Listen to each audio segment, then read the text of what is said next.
We are about to demonstrate some of the abilities of the Drill Sim 5000.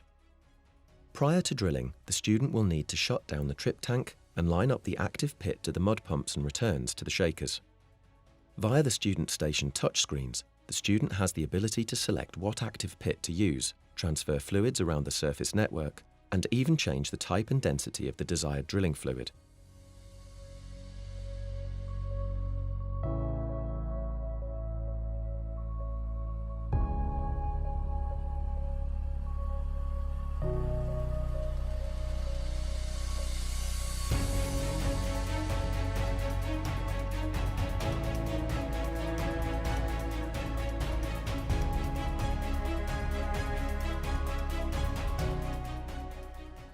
Using the student control station, we will line up mud pumps 1 and 2 to standpipe 1.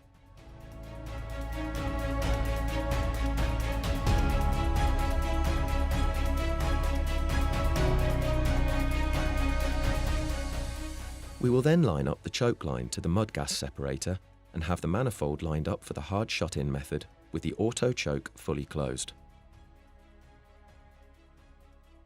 Once all the lineups are complete, we will now turn on the mud pumps and brake circulation, watching for standpipe pressure breaking over, followed by return flow.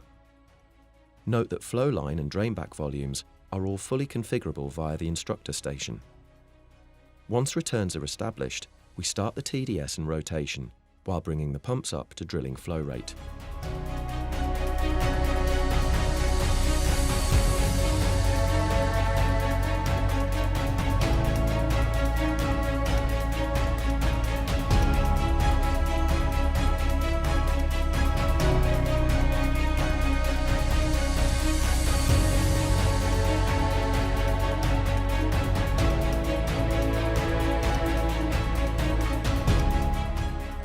Once our flow rate and pressures have stabilised, and before going to bottom drilling, we must set our alarms. Return flow should be set 5% high and low of the current flow rate, and the gain loss should be set to 0 and set to 5 BBLs high and low. Once rotation of the string is established and the torque has levelled out, we are now ready to slack off the drill string and lower the bit to bottom. You will see an increase in return flow as the string displaces the mud from the well.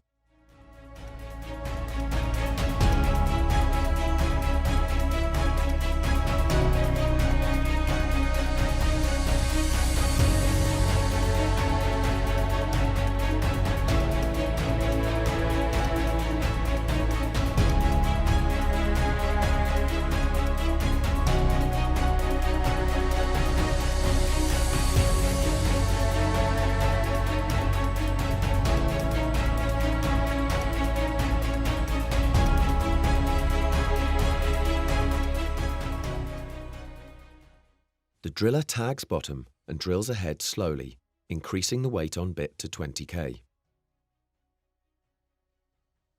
The drilling trend screen on the driller support monitor will record all drilling parameters once they have stabilised on bottom, so we can monitor for any changes.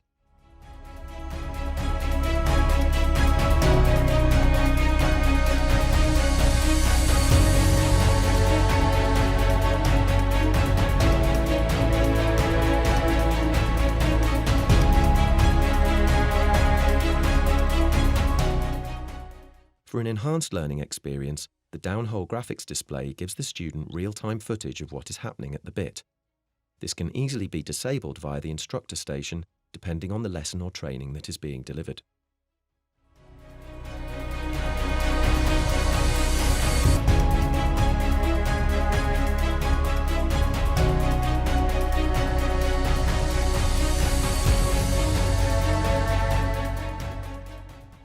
The student has observed a drilling break with an increase in ROP and decrease in weight on bit. He will then pick up off bottom with pumps on to maximise ECD and space out the drill string to ensure there is no tool joints in the BOP.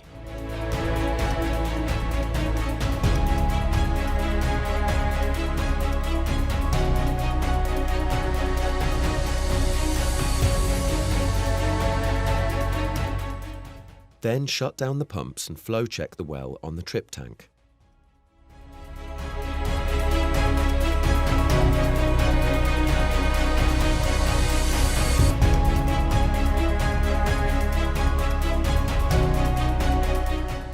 With no flow detected, we can now line back up for drilling, re-establish drill parameters, go back to bottom and continue to drill ahead.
Another drilling break has been observed.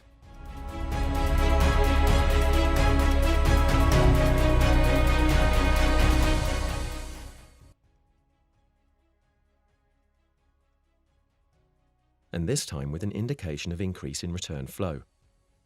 The student will pick up off bottom as before with the pumps on, space out, shut down pumps and flow check.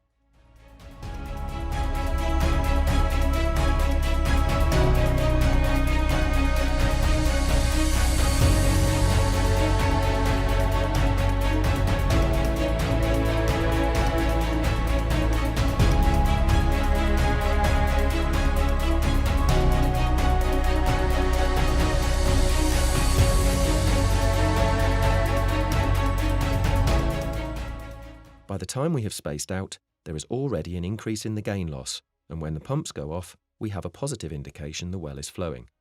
In this situation, to minimise the size of a potential influx, we can miss out flow checking on the trip tank and go straight to closing in the well. Ensure the gallon count is zeroed on the bot panel, activate the push to operate button, and function the annula, waiting for the light to change, the pressure to drop, and the gallon count to start. Wait for the correct gallon count and pressures to build back up.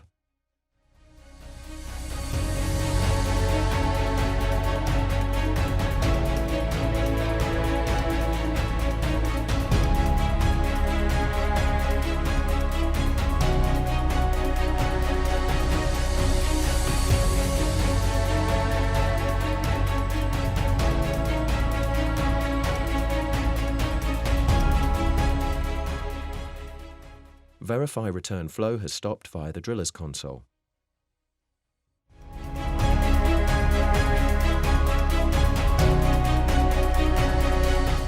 Open the choke line HCR, the BOP panel.